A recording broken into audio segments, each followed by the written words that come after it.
लेकिन जो नाम चल रहे थे वैश्य अग्रवाल समाज से, उसके अंदर दीपक मंगला और असीम गोयल के नाम ज्यादा थे। दीपक मंगला पलवल के पूर्व विधायक और असीम गोयल अंबाला के पूर्व विधायक, पूर्व मंत्री। कि क्या दीपक मंगला अगर बन जाते हैं प्रदेश अध्यक्ष तो उस माहौल में पलवल की स्थिति क्या बनेगी? असीम गोयल और नायब सिंह सैनी की अच्छी पटरी बैठती थी।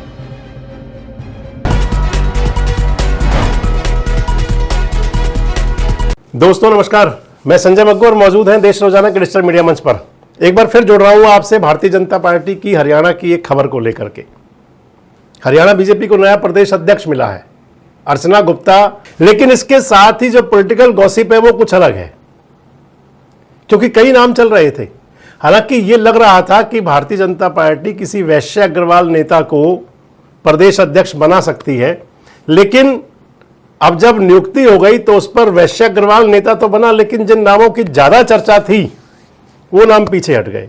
इसके साथ जो पॉलिटिकल गॉसिप है, यानी कि राजनीतिक क्षेत्रों में चर्चा एकदम जो बनी है वो ये है कि अर्चना गुप्ता को प्रदेश अध्यक्ष बना करके जहां एक तरफ तो वैश्य अग्रवाल समाज और महिला शक्ति को एक संदेश दे दिया, लेकिन इसके साथ ही दो वैश्य अग्रवाल नेता जो बड़ी दौड़ में थे, जिनकी चर्चा काफी होने लगी थी, उन दोनों को रोक करके वहां के जो लोकल राजनीतिक माहौल था उसको फिलहाल थाम दिया है। मैं आपको बताता चलूं कि हरियाणा बीजेपी के प्रदेश अध्यक्ष पद को लेकर के अर्चना गुप्ता जी का नाम तो कम था। इतना जरूर था कि अगर किसी महिला को बनाया जाता है तो अर्चना गुप्ता सबसे सूटेबल है। लेकिन जो नाम चल रहे थे वैश्य अग्रवाल समाज से, उसके अंदर दीपक मंगला और असीम गोयल के नाम ज्यादा थे। दीपक मंगला पलवल के पूर्व विधायक और असीम गोयल अंबाला के पूर्व विधायक, पूर्व मंत्री। दोनों की बात करूंगा और कैसे सियासी जो माहौल था वहां का फिलहाल थम गया। अगर पहले बात दीपक मंगला की कर लें कि अगर दीपक मंगला अगर प्रदेश अध्यक्ष बनते तो दीपक मंगला पलवल से आते हैं, भारतीय जनता पार्टी के पुराने नेता हैं, पुराने कार्यकर्ता हैं, मनोहर लाल खट्टर जी के बहुत नजदीक हैं। 2014 में पहली बार बीजेपी ने उनको टिकट दिया था विधानसभा का, तो हार गए थे, लेकिन हारने के बावजूद उनको बना दिया गया था मुख्यमंत्री का राजनीतिक सचिव, पॉलिटिकल सेक्रेटरी। उस पद पर रह करके खूब उन्होंने अपना नाम जो कमाया, सब कुछ चला। और 2019 में फिर टिकट मिला दूसरी बार भारतीय जनता पार्टी की तरफ से, लगभग 32,000 वोट से चुनाव जीते।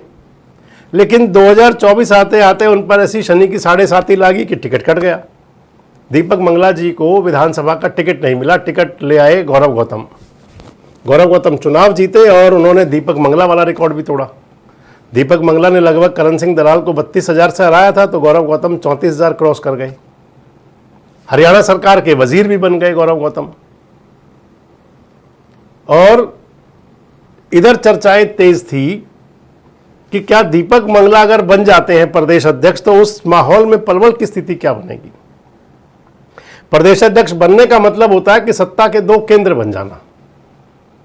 इधर गौरव गौतम सरकार के वजीर और इधर अगर दीपक मंगला प्रदेश के अध्यक्ष बन जाते तो उस समय कार्यकर्ताओं को दुविधा भी होती, क्योंकि भले ही दोनों एक पार्टी में हैं, लेकिन जो माहौल पता लगता है, आप देख सकते हैं, उस माहौल के अंदर कई बातें ऐसी हैं कि जो सड़क तक दिखाई पड़ जाती हैं। इधर गौरव गौतम के समर्थकों में भी कहीं ना कहीं बेचैनी जरूर थी कि अगर दीपक मंगला बनते हैं तो क्या। मंगला जी के समर्थक लगातार कई दिनों से कह रहे थे कि कुर्सियां तैयार हैं, मुस्कुराइए, आप पलवल में हैं, संदेश था। लेकिन इधर गौरव गौतम के समर्थकों में जब बात चलती थी तो कहीं छोटी सी मायूसी आ जाती थी। अब प्रदेश अध्यक्ष पद की नियुक्ति जब हो गई और दीपक मंगला जी का उसमें नंबर कट गया, तो आप एक बात मान लीजिए कि गौरव गौतम के समर्थकों में उत्साह तो आ जाना है। सबसे पहली पोस्ट जो मैंने देखी वो गौरव गौतम समर्थक की थी फेसबुक पर, सोशल मीडिया में।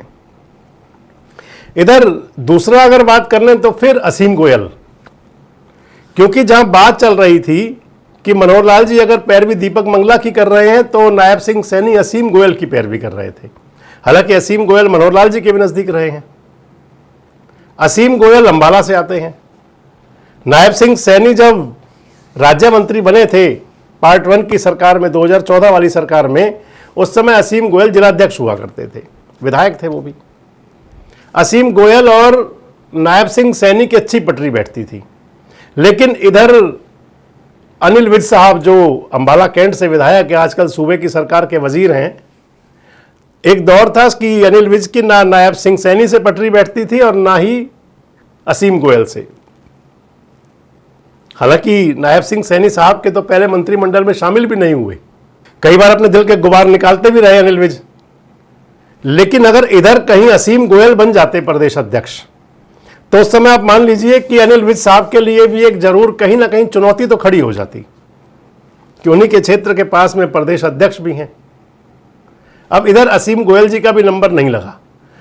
भविष्य के अंदर उनको क्या पार्टी के अंदर या सरकार के अंदर कोई पोर्टफोलियो मिलता है वो देखने की बात होगी, लेकिन असीम गोयल के प्रदेश अध्यक्ष ना बनने से कम अनिल विज के समर्थकों में ये सुकून जरूर रहेगा कि भैया देखिए हमारे यहां तो नहीं है।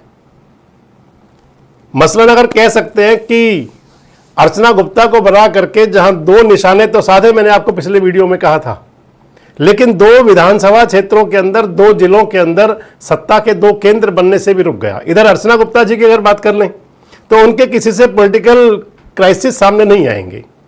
सांसद वहां से मनोहर लाल खट्टर जी हैं, बीजेपी के सबसे बड़े नेता, हरियाणा के अंदर बहुत बड़े नेता। वहां के विधायक जगमोहन आनंद हैं, या इसके अलावा जो बाकी और भी नेता हैं, किसी का किसी से कोई टसल है नहीं। इस लिहाज से मैं कह रहा था कि सत्ता के अंदर पार्टी में किसी प्रकार के दोहराव से एक प्रकार का बचाव, और दूसरी तरफ सभी नेताओं को संतुष्टि भी। क्या लगता है, क्या संदेश जाएगा इसका? कमेंट बॉक्स में जरूर बताएं। जुड़ो हमारे साथ, देखते रहें देश रोजाना।